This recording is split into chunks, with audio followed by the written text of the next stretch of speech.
Hey everybody, so I'm Gadget Guy here with what's probably going to be one of the most anticipated phones of the year. I finally have an LG G3 to play with, courtesy of my friends at AT&T. Big thumbs up of glory for those folks over there hooking me up with a review unit for a couple weeks so I can actually play with this, share my thoughts with you guys. And so really, we just want to jump right into my first impressions and you can see what's in here. Oh look, there's all this stuff in the box that we just don't really care about. Let's get rid of it because we want to talk about the phone. And I do have to throw AT&T just one quick additional thumbs up of glory here for not messing with the G3 packaging. We have the actual pretty G3 box here, and inside the box you're going to find a charger and a cable, and that's actually something that makes me really happy with the G3, that for all the money you spend on the device, you're not wasting any money on things like disposable earbuds that you're probably not really gonna wear. And this is the G3. I've had it for about 2 days now. And I have to say, that initial impression of opening the box and pulling this phone out, I have been seriously impressed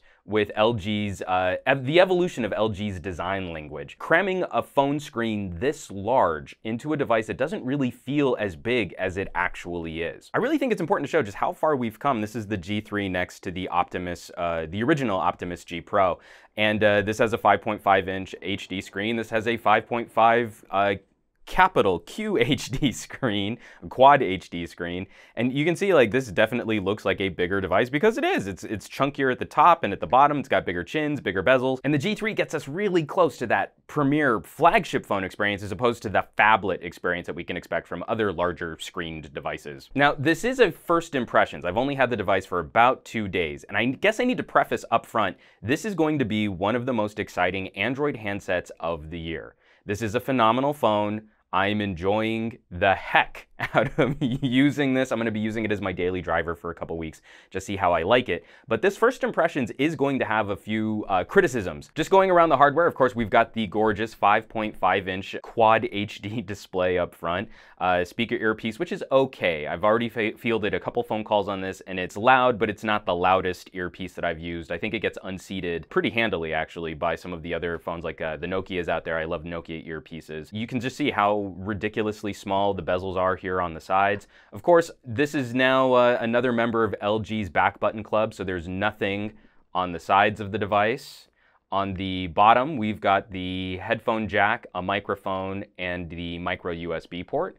On the top, we've got the IR blaster and another microphone. And then on the back is where all the magic happens. We've got the dual LED flash, we've got the power button and volume rocker, and the volume rocker can also be used to help you take selfies as the camera shutter. We've got the 13 megapixel camera with optical image stabilization. And then I'm assuming that this little piece right here is where we've got the new laser focus array on the G3. And then of course down at the bottom we've got the speaker port. Navigating around the UI, of course we've got the fantastic knock to wake. Just want to double tap the screen, it'll take you right to your last screen. If you've gone a little while, it'll take you to a lock screen. I don't have the lock screen set up on this yet. I don't even know what LG is calling their skin anymore, but I'm happy to see that it's gotten even just a little further refined. I think in part because with the insane resolution on this phone, they probably weren't wanting to throw a lot of extra textures and graphics and animations at the phone so you can keep performance nice and snappy. And just sort of paging through the UI, we've got a very clean and fast phone. Same thing, if we fire up our app tray, it slides about how you think it should. Every now and then, going from the end of the alphabet back to the beginning, there's like a little hitch where it kind of struggles just to kind of catch back up on all the apps. One thing I have noticed that stays a touch laggy is actually the notification tray. So when we pull this down, we've got all our Q-Slide apps. We're going to go through all this in just a bit. So I've got all of the alerts from all of the apps that I've loaded up. And when you slide through, it gets really stuttery. It's not a very fluid scrolling experience.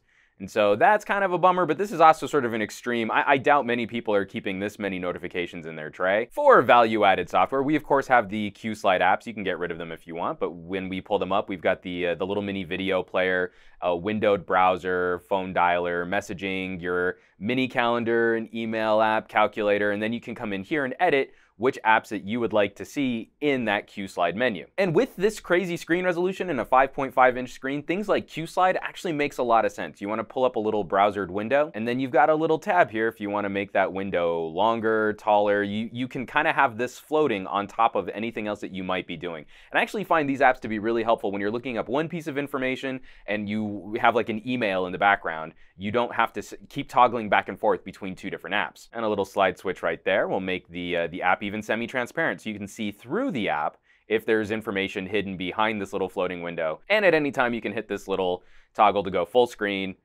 or if you want to come back out, toggle it again, and you're back into a windowed view. Of course, Quick Memo also makes its return, so you can just doodle something here on the screen if you want to sort of take a screenshot, or if you just want to draw out a quick note using your finger or some kind of stylus. That's all nice and fun and pretty. This top bar in your notification tray is also customizable for what features and what quick toggles you want to have access to. And then we have a list here where we can decide which items we want where. And so holding on these little bars here will allow you to move the different notification tray settings back and forth. So if you want Wi-Fi right up front, which usually I want Wi-Fi, Bluetooth, and let me get my airplane mode. I'm going to put this up towards the top also. And those are the things that I want to get to the fastest. Quick Memo is awesome, but you know what? I don't typically write notes to myself using that feature, so it's a little less important for that to be right at the front of my notification tray settings. Those are the primary things that I want to see up front first whenever I pull down my notification tray. But for those of you who want actual split screen multitasking, a feature that started with Samsung phones, now if you hold onto the back button, you now get a series of apps that are properly split screened. So if you want to surf the web while you're watching YouTube, you can do that. And here we go, streaming a little video while also reading this amazing gadget blog. Man, whoever's producing these written reviews and these gadget videos must be pretty cool, if you know what I'm saying. Please hit that subscribe button. Also kind of cool in the way that this handles home screens. With this much screen real estate and this higher resolution, I'm happy to see that it's a 5x5 tiled home screen arrangement. You can fit way more on this screen, and it's easy to read, and the text is still nice and crisp. So why not make use of all of this space for when you're moving around? And I'm kind of happy that LG has actually been doing this with a lot of their phones, starting with the Optimus G Pro. As soon as they went 1080p, we suddenly had 5x5 as opposed to 4x4 Android home screens. As incredible a job as LG has done in minimizing any extraneous plastic on the sides of this device, I mean, the bezels are just ridiculously small, continuing in the tradition of the G2. There's no getting around the fact that this is still an incredibly large phone. The 5.5-inch screen is definitely a difficult phone to use one-handed, where I have to do a fingertip balance. I mean, like on the very tips of my fingers to get my thumb to reach over to the other side. This to me becomes a two-handed device. There's just no getting around the fact that when I really want to sit down and punch out a message or navigate the UI or pull up maps or do any basic features, I'm pretty much gonna have to dedicate two hands to that experience. In terms of design language, we're using this new brushed texture on the back, and I'm really impressed with where LG has gone. It's still shiny, but it's not glossy. I do not like glossy backed phones. And as I'm, smearing my fingers and thumbs on the back of this device, it's not getting smudgy. Even compared to the G Flex, which supposedly can heal from scratches and also has a brushed texture, when you start smearing the back of the phone with your fingers and thumbs, you can get it looking really gross and messy looking. I mean, that's kind of ugly. So whatever LG has done to treat the back of the G3 is greatly appreciated. As a gadget fan, I find it a little insulting when a device manufacturer tells me you're not allowed to swap your own battery. And we do. We have a 3,000 milliamp hour battery. I spent an entire day shooting HD and UHD video, and this phone still lasted me to dinner time, no problems. I think I still had like 30% left on my battery, using some of the most processor-intensive tasks as this phone can perform. So under normal usage, under normal day-to-day usage, I would not be surprised, even with the Quad HD screen, to see this phone last you 2 days. And especially watching them walk away from where they were on the G2, this notion that they had to close up the back of the phone to give us that larger battery, I am so stoked stoked to see them come back to a removable backplate. We can get to a memory card slot on a phone that already comes with 32 gigabytes of storage built in. And if anything happens here, we can pop that battery out, put a new one in, maybe carry a spare, or just as the phone ages, your battery will start to degrade. Well, you can buy a new battery, put it in yourself, and totally refresh the phone. Say you're 1 year into your 2-year contract. Now, I've already posted my camera samples from the G3. You can see HD video and UHD video on this channel. Camera quality, the sensor doesn't seem to be radically different than the sensor that was used in the G2. So I'm not seeing a lot of changes there, but what I am happy to report on are all of the refinements done to the software on this camera. I'm really happy to see that LG is focused on the photo and video experience first and foremost. They've gotten rid of a lot of the fun filters and crazy picture zoom in window features that previous cameras have had. And it really has improved just the I pull the phone out of my pocket, take a photo or take a video and put it back into my pocket kind of experience. You tap on the screen and that new laser focus rolls right in. It's rock solid. But I am really sad to see that quite a few features that I used to use have disappeared. Tapping these little menu dots here just cause everything to disappear, and it goes into a tap the screen to take a photo mode. As simple as you can possibly make this kind of experience. But we want a little bit more control than that. So we're gonna hit these little dots here. So we have control for the flash. We can switch the camera if we want to switch the camera over, and there's my Canon and my face, but we don't really want to focus on that, so we can go back. I'll get back to mode in just a second, but we want to see what's in this gear. And this is where we have a few additional sort of fancy controls. If we want to turn on guidelines, which, there we go. And you can faintly see the guidelines on this video. If you want to use the timer, if you want to use some of the speech settings, so if we tap on this, we can say cheese, smile, whiskey, LG. I'm going to say, go ahead and show me this again because I'll never remember what these code words are. But I'm going to hit OK. Cheese. Cheese. We can also get into our resolution settings here. And so this is where we can control the photo resolution. And so if you set it to widescreen, it's only really a 10 megapixel image. If you want the full 13, you're going to see some pillar boxing. So now all of these features get stuck behind black bars. And this is the actual aspect ratio of the image sensor. This is the native form factor for, it's a slightly more squarish rectangle, but most people tend to think widescreen. So then going to the 10 megapixel image, it's automatically going to crop the top and the bottom off of that image sensor, and you've got this nice pretty widescreen. And of course for video, that's pretty much the layout that you're going to be using anyway. And from in here, this is where we can go to slow motion HD video, 720p, regular 30 frame per second video, 1080p, 30-second frame per video, and UHD, that's 3840 by 2160, 30 frame per second video. That's about it. So now really the last thing that we have are these modes. We've got a magic focus, which is sort of like a lot of the other cameras which do blurring effects.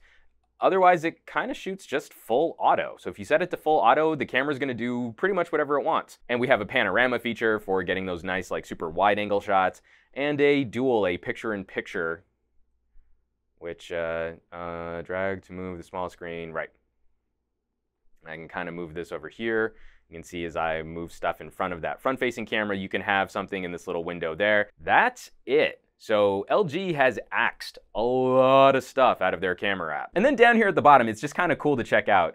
This entire plate right here is the speaker plate. It's surprisingly loud. In fact, in my shootout, if you check the speaker sample video that I've got on the G3, there are a couple music tracks that actually play out louder on the G3 than they do on the HTC One M8. But while this is a seriously pretty phone, I mean, it's definitely an attractive handset, there are just a couple little concerns that I have with the general fit and finish.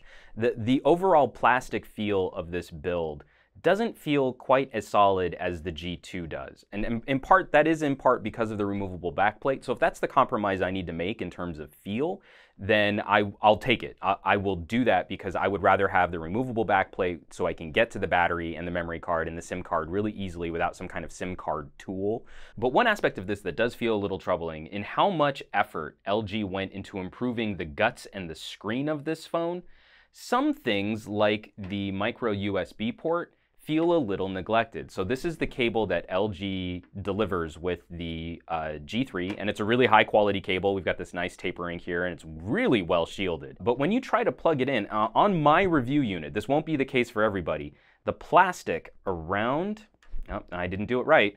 The plastic around the micro USB port subtly gets in the way of, no, there it is.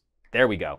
Of the G3's USB port. So I've got to kind of like dance the USB cable into the port there, especially as I'm using this device for a little bit longer, like I have this phone for a couple weeks. I'll report back to see if that ever loosened up or if it ever got easier to insert. But every single time I go, it's like there's like a little trick to getting it in there. And it's like you've got to kind of wiggle it just past the plastic edge on that seat. Those things do matter to me. Those types of design aesthetics matter to me, and especially when they get in the way of the functionality of the device, like that micro USB port. Talking about the screen on the G3, this isn't really a criticism or a benefit in my opinion. It just sort of is. Quad HD is cool, but it's really hard to see much of a substantial difference between a Quad HD screen at 2560 by 1440 and a 1080p screen, 1920 by 1080, when we're dealing with similar screen sizes. Going up to a 5.5-inch screen, I think, yes, there's scientifically some benefit, but even putting the devices side by side and really trying to look at the text and the detail in pictures and the detail in images, you know, shooting really high quality photos with both of these devices and then looking at them on the same screens, I'm really hard pressed to find a substantial advantage. This is not like when we went from WVGA screens to 720p. You know, like that was a substantial improvement. That was a noticeable improvement in screen clarity. Here, this is a refinement. And I think for most instances, when I look at these phones side by side with my nose right up against the screens, I can detect that the screen on the G3 is better, but holding them out at arm's length, using them day to day, I don't see where Quad HD really does improve the experience of using a smartphone. Happily though, I was wrong with my predictions in worrying that the G3's higher resolution screen would impact battery life. I'm getting better runtime out of the G3 than I am out of the Galaxy S5 Active running in battery saver mode. And there's only like a 200 milliamp hour difference between these two batteries. So again, the refinement that LG has gone through on the software side and the performance side has improved the experience of using this phone over what I would have considered to be one of the top phones of the year. And the last thing I'll say about the G3 screen, manufacturers like Nokia and Samsung have actually done a really good job of including sort of color tone adjustments and high brightness modes for whenever you're in direct sunlight. It's really hard for me to demonstrate because anytime I point a camera at a phone screen when I'm out in the sun, you don't really get a good sense of how bright that screen actually is. But when you're in auto modes on Samsung and on Nokia, you get this really super bright mode whenever you go outside. And it doesn't seem like LG is pushing the screen brightness quite as hard on the G3. So especially like pulling out these two phones when I was outside shooting yesterday, it was super, super bright, sunny, hot summer day here in Los Angeles. And the Galaxy S5 was noticeably brighter than the G3 screen. So I don't know if that's something that can be tweaked in a software update or if that's just how the screen tech works, but the G3 doesn't look like it's going to be quite the outdoor performer that some of Samsung's recent efforts have proven to be. So the last thing I want to show, I don't normally do a lot of gaming reviews, but one of the things that I wanted to play with the G3, seeing as how this is the first 2560 by 1440 screen phone, is how does it affect gaming performance? And thankfully, this processor is still able to crank up some really decent graphics, and it doesn't seem to take any longer to load up our games, and games don't seem to be hampered performance-wise. So if I go in here and I fire up Riptide, which is a pretty decently graphics-intensive game, it's one of my favorite racing games on Android. You see the loading bar isn't the fastest that I've ever seen, but we've got pretty good-looking graphics considering. And so we're going to hit that to push start. I'm just going to go right into career. We're going to hit this race there. I'm going to take this off the little stand.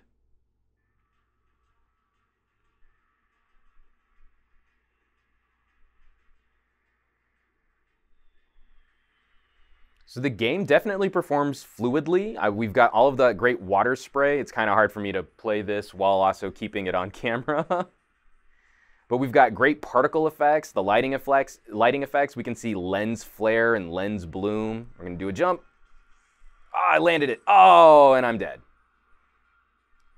So I was really afraid that given the state of the Qualcomm 800 that maybe gaming would be maybe just not quite as nice, or at least not until developers had optimized their apps for playback. But it's rare to see any significant lagging or performance issues.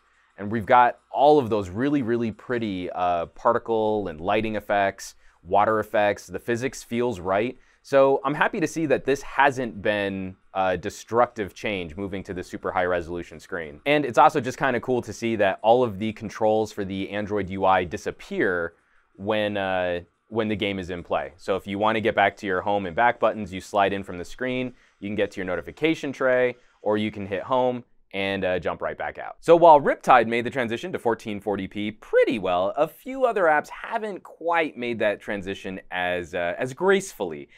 So like games like Dots, I'm a sucker for Dots. We come in here and we fire up Dots. You're gonna see the icons look about right. That looks like what Dots should look like, but the text is super teeny tiny. So that's our first clue that this might not look the way that it's supposed to when we fire it up. We're gonna fire up a game. And yeah, that's micro-sized. Everything's super teeny tiny. So this is definitely still sort of expecting a 1080p screen maximum on a phone with this size screen. So thankfully, we have this little magnification tool here. We can come in, make it 1.5. That's a little bit better. And then we can go one more to double the size. So now all of the dots are the right size, but the text is still micro, and all of our little power-ups are still super tiny. And when we come in here and try and escape, all of our menu settings are also super tiny too. So our score is barely visible, and the number of moves we have left. So this definitely needs an update from the developers just to be a bit more screen resolution aware. Even if the text gets scaled up and it's not the native resolution for the phone, it still needs a little work. And you're gonna find a couple apps like that as you go through loading up your favorite games and services, and not all of them have made the transition to 2560 by 1440 yet. All right, folks, that was my long, rambling first impressions, having used the G3 for a couple days. Like I said, definitely check out the speaker review if you want to hear what the back speaker sounds like.